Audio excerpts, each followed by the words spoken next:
मेरा सौभाग्य है कि मुझे फिर डॉक्टर सुरेश पांडे से मिलने का मौका मिला यहाँ पे कोटा में आके। डॉक्टर साहब ने मेरे बारे में कहा है, इनके बारे में डॉक्टर साहब ने इतनी किताबें लिखी हुई हैं, IMA के प्रेसिडेंट सेक्रेटरी रहे हैं, हरियाणा अपने राजस्थान फिल्म सोसाइटी के एडिटर हैं जनरल के, और बहुत सी एक्टिविटीज़ करते रहते हैं। आपके डॉक्टर साहब वीडियो हम देखते रहते हैं। मैं आपका भक्त हूँ। अरे ठीक है, मैं आपका भक्त हूँ। और सर क्या है कि आप इतने हमारे सीनियर हैं और आप हमारे एक तरह से प्रकाश स्तंभ पे लाइट हाउस है। सर की एक बात मुझे सबसे अच्छी लगी कि इस एज में नॉर्मली डॉक्टर्स क्या है कि हमारी ऑप्थेल्मोलॉजी में डॉक्टर्स आंखें देखते देखते खुद ही ट्यूबुलर विजन का शिकार हो जाते हैं। तो सर क्या है, सर डाइवर्स बैकग्राउंड से हैं सर। काफ़ी स्पोर्ट्स में भी मैं देखता हूँ सर की शुरुआत टेबल टेनिस से होती है और सर की जो शाम होती है वो गाने के साथ होती है।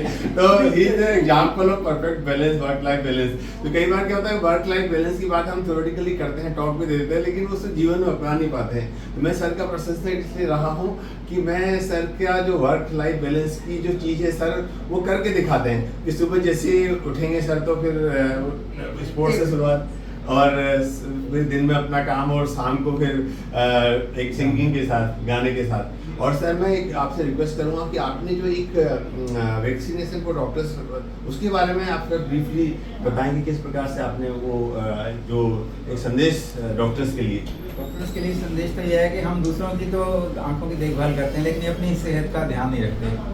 तो ऐसे बहुत से वैक्सीनेशन है, जब कोरोना आया तो हम लोग सब कोरोना की वैक्सीन की वेट कर रहे थे। हाँ। तो मेरे दिमाग में आया कि क्या ऐसे वैक्सीन हैं जो उपलब्ध हैं लेकिन हम उन्हें यूज नहीं कर रहे। हाँ। तो उससे मेरे को ये दिमाग में आया कि फिर मैंने कोरोना वैक्सीनेशन के ऊपर पढ़ना शुरू किया, अडल्ट वैक्सीनेशन के ऊपर पढ़ना शुरू किया। और ज़्यादातर लोगों में, डॉक्टर्स में भी जानकारी उसकी नहीं है। तो मैंने इसलिए नया विषय चुना। अब ये लेटेस्ट बता देता हूँ क्या है। लेटेस्ट है, यहाँ पे एक बीमारी होती है उसको बोलते हैं न्यूमोकोकल बैक्टीरिया। उसका एक नया वैक्सीन आया है PCV20। तो पहले हम अडल्ट्स के लिए पहले PCV13 लगाते थे, उसके बाद फिर PCV23 जो शॉर्ट एक्टिंग वैक्सीन था। उसमें नंबर ऑफ वैक्सीलाई ज़्यादा थे, इसमें 13 थे, इसमें 23 थे। तो 2 वैक्सीन लगाने पड़ते थे। अभी वो PCV20 के नाम से लॉन्ग एक्टिंग वैक्सीन आया है और जिंदगी में एक ही बार लगाना पड़ेगा। अच्छा, PCV20 अडल्ट्स के लिए है, वो बच्चों के लिए नहीं है। PCV20 हम सभी को, जो हमारे डॉक्टर्स हैं, जो हमारे स्वास्थ्य कर्मी हैं, हम सारे एक्सपोज हैं उधर। जो कोई भी मरीज आएगा मुंह पे हमारे खांस देता है कई बार, तो उस न्यूमोकोकल बैक्टीरिया से बचने के लिए PCV20 vaccine once in life time लगेगा। अगर आपने PCV23 लगवा लिया है पहले, फिर उसके लिए 5 साल वेट करिए ताकि उसका असर रहे। उसके बाद में फिर PCV20 नेक्स्ट टाइम। बिल्कुल। ये शॉर्ट में है, ये जो नया वैक्सीन आया है। बिल्कुल।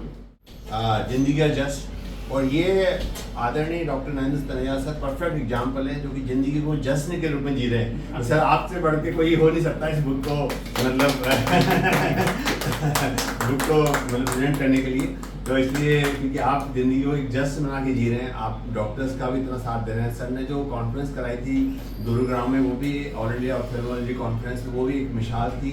और उसके बाद में फिर लॉकडाउन लग गया उस कॉन्फ्रेंस के बाद में, फिर उसके बाद में कभी बहुत सारी मीटिंग करी। पर लेकिन क्या है, सर ने जो कॉन्फ्रेंस कराई थी वो मेमोरेबल थी।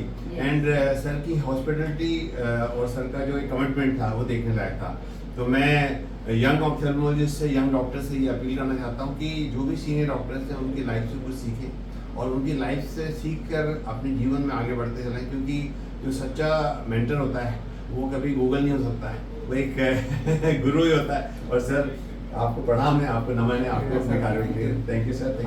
हम दोनों क्या हैं कि हम एक दूसरे को गुरु मानते हैं। आप सीनियर गुरु भी हैं, आप गुरु हैं।